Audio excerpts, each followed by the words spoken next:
Everyone. Hello everyone. I hope कि आप लोग अच्छे होंगे। तो चलिए आज का हम लोग अपना लेक्चर स्टार्ट करते हैं। आज हम लोग संपूर्ण इम्पोर्टेंट जो जीएस होगा, जो स्टेट पीसीएस के लिए as well as one day exam के लिए जो भी इम्पोर्टेंट जीएस होगा उसको हम लोग कवर करेंगे। चलिए आज का लेक्चर स्टार्ट करते हैं। आई होप कि मेरी वॉइस क्लियर आ रही होगी। तो चलिए पहले देखते हैं फर्स्ट ऑफ ऑल भारत के स्थानांतरण कृषि के स्थानीय नामों की सूची पहले देखते हैं। जो स्थानांतरित जो ट्रांसफर कृषि होती है उसका झूम कहाँ पे होती है? उत्तर पूर्वी भारत में होती है। वेबर और दहियार कहाँ? बुंदेलखंड क्षेत्र में। बुंदेलखंड कहाँ पड़ता है? एमपी में पड़ता है।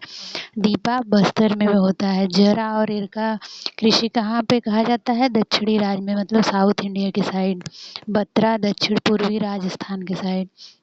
पोंडो जो कृषि है वो कहाँ होती है? आंध्र प्रदेश में। कुमारी केरल के पश्चिमी घाट के पहाड़ी क्षेत्र में होती है। और कमन विंगा और धावी उड़ीसा में होती है।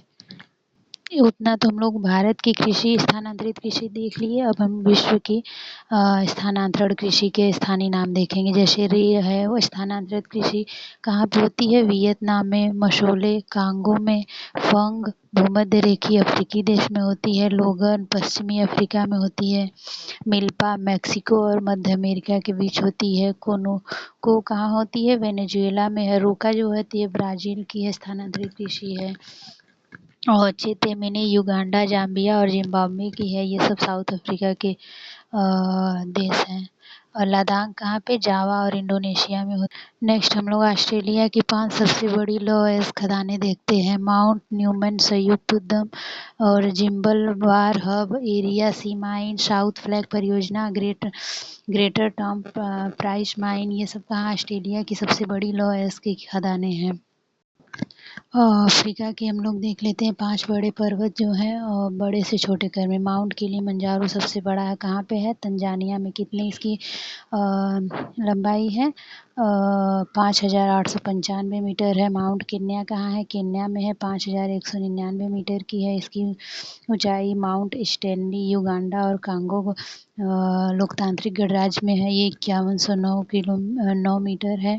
माउंट स्पीके युगांडा में है। 4,890 मीटर की है। माउंट बेकार युगांडा में है। देखिए युगांडा में 2 ठो है, माउंट स्टैनली और माउंट वेकर। और सबसे बड़ा जो अफ्रीका का पर्वत है वो कौन सा है? Mount Kilimanjaro. और कहाँ पे है? तंजानिया में। नेक्स्ट हम लोग देखते हैं नॉर्थ अमेरिका महाद्वीप की प्रमुख नदियां और उनकी स्थिति। देखिए मिसिसिपी जो मिसौरी नदी है वो कहाँ पे है? मिसिसिपी और मिसौरी 2 अलग अलग नदियां हैं, किंतु यह एक साथ मिलकर विश्व का चौथा सबसे बड़ा नदी तंत्र बनाती हैं। इस नदी का डेल्टा पंछी के जो पंजे के समान होता है। जो पंछी का पंजा नहीं होता है उसके समान इसका नदी तंत्र होता है। यह उत्तरी अमेरिका में बहती है। और रियो ग्रांडे नदी जो है, रियो ग्रांडे नदी, यह नदी संयुक्त राज्य अमेरिका और मेक्सिको के बीच की सीमा बनाती है।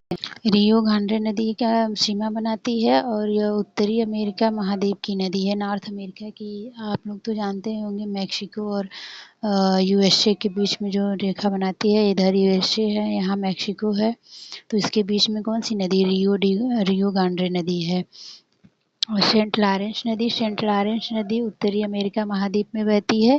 इस नदी की खास बात यह है कि यह विश्व की व्यस्तम आंतरिक जल परिवहन मार्ग बनाती है। सबसे व्यस्ततम बिजिएस्ट इंटरनेशनल जल मार्ग बनाती है, परिवहन मार्ग। और विश्व प्रसिद्ध नियाग्रा जो जलप्रपात सेंट लॉरेंस नदी पर ही स्थित है। और नियाग्रा जलप्रपात सेंट लॉरेंस नदी पर नहीं बल्कि नियाग्रा रिवर पर ये स्थित है। इसको आप लोग करेक्ट कर लीजिएगा। क्लोरेडो नदी उत्तरी अमेरिका महाद्वीप के पश्चिमी हिस्से में बहती है। ये नॉर्थ अमेरिका के पश्चिमी हिस्से में बहती है। और विश्व विख्यात ग्रैंड कैनियन तथा होवरबाद क्लोरेडो नदी पर ही बना हुआ है। भारत के प्रमुख कोयला क्षेत्र में पश्चिम बंगाल रानीगंज। भारत का सबसे पुराना कोयला क्षेत्र क्या है? रानीगंज है। कहाँ पे है? रानीगंज में है। झारखंड झरिया में भी सबसे बड़ा कोयला क्षेत्र है। बोकारो, धनबाद, गिरिडीह, करणपुरा, रामगढ़, डाल्टनगंज, ये सब झारखंड में है। वहाँ पे सबसे प्रमुख कोयला क्षेत्र पाया जाता है। उड़ीसा में तालचेर में, हिमगिरी में, रामपुर में भी कोयला एरिया पाया जाता है। आंध्र प्रदेश में कहाँ पे? कांतापल्ली में भी कोयला से निकाला जाता है। तेलंगाना सिगरेनी याद कर लीजिएगा, तेलंगाना सिगरेनी। और छत्तीसगढ़ में कोरबा, विश्रामपुर, सोनहत और झिलमिल में पाया जाता है। नेक्स्ट हम लोग मिट्टी देख लेते हैं। प्रमुख मिट्टियाँ जो हैं उसको देख लेते हैं। लाल और पीली मिट्टी, लाल मिट्टी और पीली मिट्टी ये मुख्य रूप से कम वर्षा वाले क्षेत्रों में क्रिस्टलीय आग्नेय चट्टानों पर विकसित होती है। दक्कन पठार के पूर्वी और दक्षिणी भाग में, और वे भारत के भौगोलिक क्षेत्र का लगभग 10.6% हिस्सा कवर करती है। जो ये लाल और पीली मिट्टी, ये कहाँ मुख्यतः जो जहाँ पे कम मिनिमम रेनफॉल होती है वहाँ पे ये मिट्टी पाई जाती है। ये मिट्टियाँ पोटास से समृद्ध होती हैं, लेकिन इसमें क्या होता है? फास्फोरस, ह्यूमस और नाइट्रोजन और मैग्नीशिया की क्या होती है? कम। नेक्स्ट हम लोग देखते हैं काली मिट्टी। काली मिट्टी स्वयं जुताई करने का इसमें गुण होता है। यह काली मिट्टी को रेंगुर मिट्टी भी कहते हैं। और कपास की खेती के लिए काली मिट्टी बहुत ही वो होती है, सूटेबल होती है। यह मुख्यतः महाराष्ट्र, गुजरात, राजस्थान, मध्य प्रदेश, छत्तीसगढ़, उड़ीसा, तमिलनाडु में पाई जाती है। सामान्यतः इसमें क्या पाए जाते हैं? फास्फेट, नाइट्रोजन, ह्यूमस की क्या कमी होती है, लेकिन चूना, लोहा, मैग्नीशिया, एल्यूमिनियम की मात्रा पर्याप्त होती है। नेक्स्ट हम लोग लेटेराइट मिट्टी देखते हैं। लेटेराइट मिट्टी ये 200 सेंटीमीटर से अधिक वर्षा वाले क्षेत्रों में पाई जाती है। इसमें क्या होता है? सिलिका और चूना का निश्चलन से उत्पन्न होती है। इस मिट्टी में आयरन ऑक्साइड और एल्युमिनियम ऑक्साइड की प्रचुरता होती है, परंतु नाइट्रोजन, फास्फोरस, पोटास, चूना इन सब तत्वों की कमी होती है। यह मिट्टी मुख्य तौर पर कहाँ? पूर्वी घाट, राजमहल पहाड़ियाँ, सतपुड़ा, मेघालय में पाई जाती है। राजमहल की पहाड़ियाँ और ये सतपुड़ा के साइड में लेटेराइट मिट्टी पाई जाती है।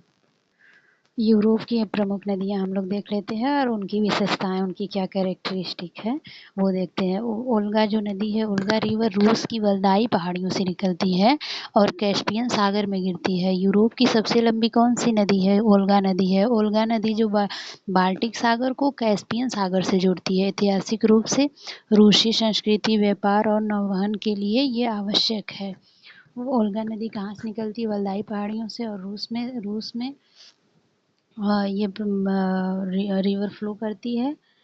नेक्स्ट है डानूबे नदी, डेन्यूब नदी जो जर्मनी के ब्लैक फॉरेस्ट से निकलती है और काला सागर में गिरती। कहाँ से निकलती है? जर्मनी के ब्लैक फॉरेस्ट से निकलती है और ब्लैक सागर में गिरती है। यूरोप की दूसरी सबसे लंबी नदी, फर्स्ट कौन थी? वोल्गा सबसे लंबी नदी थी, सेकंड है डेन्यूब।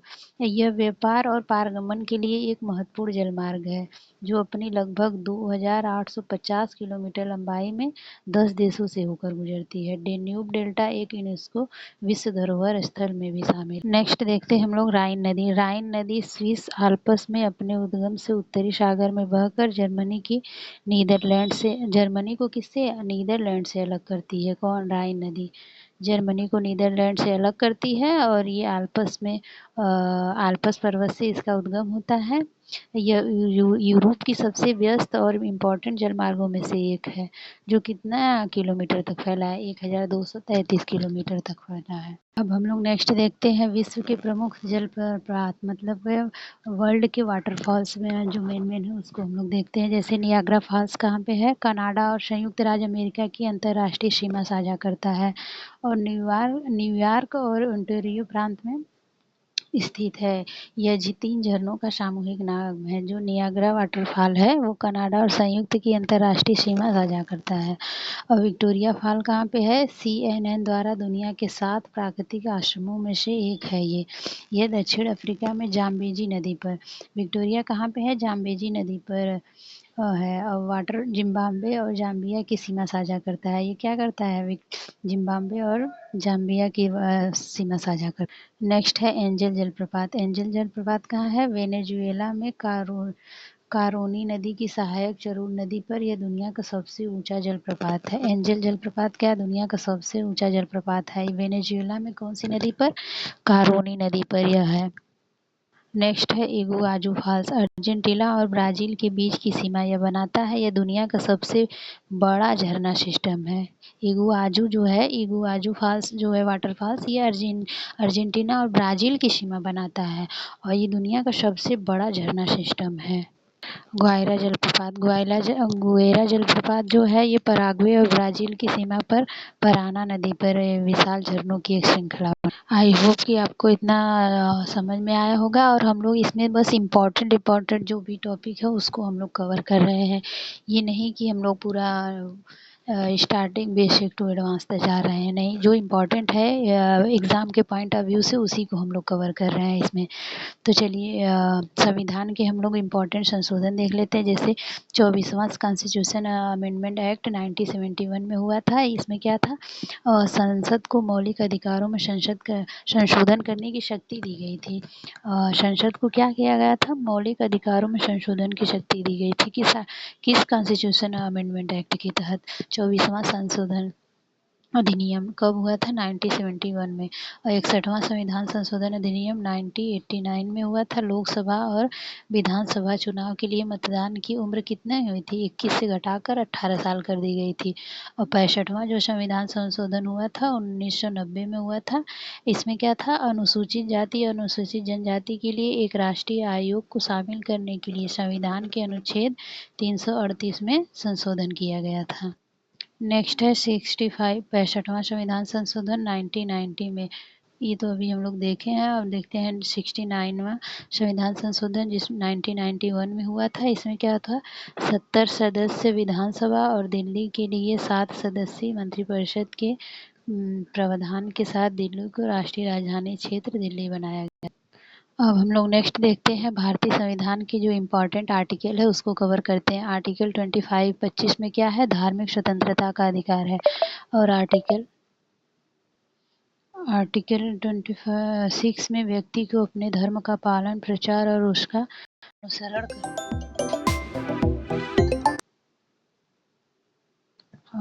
अनुच्छेद 27 में क्या है आर्टिकल, किसी को ऐसा कर देने के लिए बाध्य नहीं किया जा सकता जो किसी धर्म या धार्मिक संस्था के प्रचार और रखरखाव के लिए हो। अनुच्छेद 28 क्या है, किसी राज्य द्वारा पूरी तरह से वित्त पोषित शैक्षिक संस्थान में धार्मिक शिक्षा नहीं दे सकते। आर्टिकल जो 28 है इसमें क्या कहा गया है, किसी राज्य द्वारा पूरी तरह से वित्त पोषित शैक्षिक संस्थान में धार्मिक शिक्षा नहीं दी जा सकती है। आर्टिकल 29 में क्या है, अल्पसंख्यक वर्ग के हितों का संरक्षण। आर्टिकल 30 में क्या है, अल्पसंख्यक जो वर्ग के शिक्षा संस्थान की स्थापना और प्रशासन करने का उनका अधिकार रहेगा। अब नागरिकता से संबंधित हम लोग आर्टिकल कवर करते हैं, जिसमें आर्टिकल 5 में क्या किया गया है, संविधान के प्रारंभ होने पर नागरिकता। जब संविधान प्रारंभ हुआ था तो उस समय जो नागरिकता जिसकी थी वो। और आर्टिकल 6 में क्या है, पाकिस्तान से आने वाले व्यक्ति की भारतीय नागरिक, जो पाकिस्तान से व्यक्ति यहाँ भारत आए थे उनकी नागरिकता के बारे में इसमें कहा गया है। आर्टिकल 7 में क्या कहा गया है, पाकिस्तान जाने वाले व्यक्ति की भारतीय नागरिकता, जो पाकिस्तान चले गए हैं उनकी भारतीय नागरिकता के बारे में कहा गया है। आर्टिकल 8 में क्या है, विदेश में रहने वाले भारतीय मूल के व्यक्तियों की नागरिकता के बारे में इसमें प्रावधान है। आर्टिकल 9 में क्या है, विदेशी नागरिक भारतीय नागरिकता की समाप्ति, जो भारतीय नागरिकता कैसे समाप्त होती है उसके बारे में आर्टिकल 9 में है। आर्टिकल 10 में क्या है, नागरिकता का बना रहना। नागरिकता का बना रहना आर्टिकल 10 में है। आर्टिकल 11 में है, नागरिकता संबंधी विधि, नियम एवं कानून। संविधान के भाग फर्स्ट में संघ एवं उसका राज्य क्षेत्र है। भाग सेकंड में है नागरिकता, 5 से 11 है। भाग 3 में क्या है, मूल अधिकार, आर्टिकल 12 से 35। आर्टिकल 4 में क्या है, डीपीएसपी है, 36 से 51 तक इसके बारे में है। आर्टिकल 51 के 4th ए में है, मौलिक फंडामेंटल ड्यूटी 51 है। आर्टिकल 5 में क्या है, संघ, 52 से 151 तक है।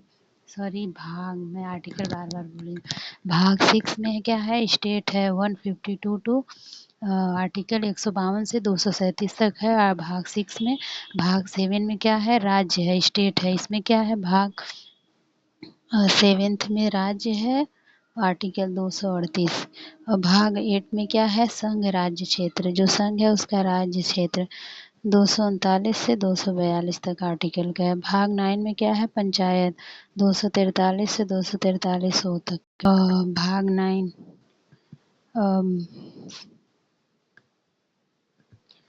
भाग 9 में पंचायत है 243 से 243 ओ तक। भाग 9A में है नगर पालिकाएं 243B से 243 ZG तक। भाग 9B में है सहकारी समिति 243 ZS से 243 ZT तक। भाग 10 में क्या है, अनुसूचित एसटी और जनजाति जो है उनके बारे में प्रावधान है 244 से 244 ए तक है। भाग 11 में क्या है, संघ एवं राज्य का संबंध। भाग 12 में क्या है, वित्त संपत्ति इत्यादि का उपबंध है। भाग 13 में क्या है, व्यापार और वाणिज्य का है। भाग 14 में क्या है, संघ राज्य के अधीन सेवाएं जो है उसके बारे में है। भाग 14 के ए में है ट्रिब्यूनल है 330 ए से 330 बी तक है। भाग 15 में चुनाव है। भाग 16 में विशेष स्पेशल जो उपबंध है वो है। भाग 17 में भाषा है। भाग 18 में आपात उपबंध है। आपात उपबंध इमरजेंसी है भाग इसमें 18 में। भाग 19 में क्या है, विविध अदर है।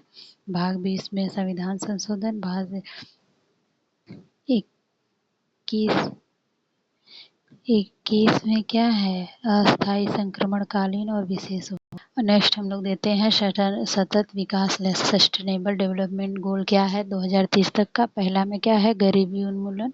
सेकंड लक्ष्य क्या है, शून्य भूखमरी को खत्म करना। तीसरा लक्ष्य क्या है, अच्छा स्वास्थ्य और खुशहाली। चौथा लक्ष्य क्या है, सस्टेनेबल डेवलपमेंट गोल का गुणवत्तापूर्ण शिक्षा। पांचवा लक्ष्य क्या है, लैंगिक समानता मतलब जेंडर इक्वलिटी।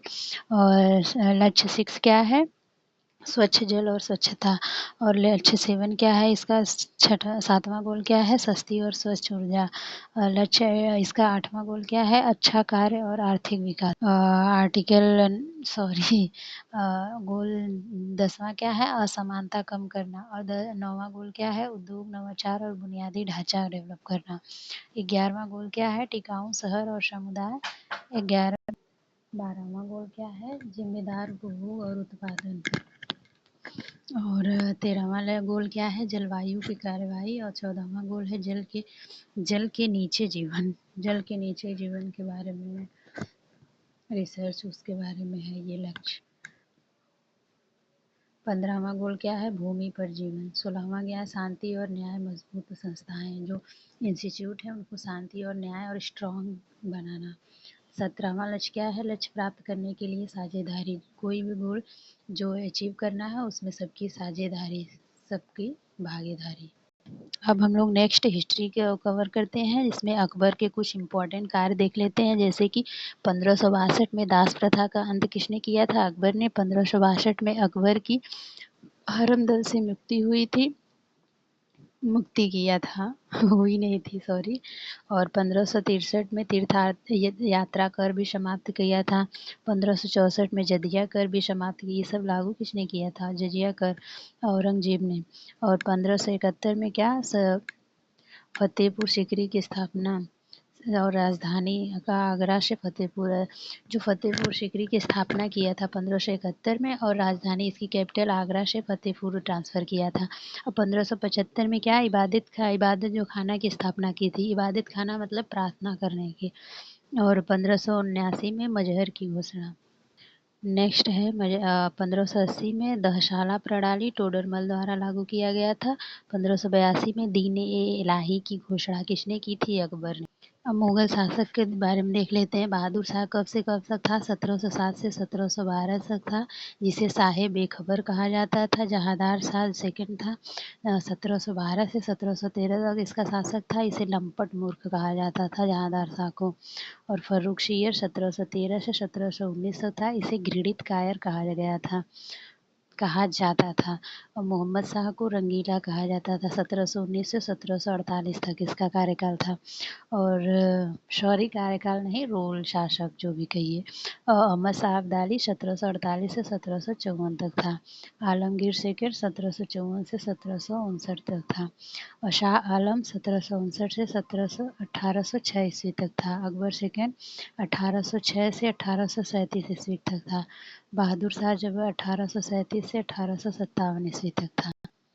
हम्पी गुफा अभिलेख। हम्पी गुफा कलिंग राजा खारवेल के द्वारा इसका हम्पी गुफा अभिलेख में किसका मिलता है? कलिंग राजा खारवेल की जानकारी मिलती है। जूनागढ़ गिरनार में है। ये रुद्रा दामन की जानकारी मिलती है। नासिक अभिलेख गौतमी बलश्री की। प्रयाग जो स्तंभ लेख है इसमें समुद्रगुप्त की जानकारी मिलती है। ऐहोल अभिलेख में पुलकेशिन सेकंड के बारे में जानकारी मिलती है।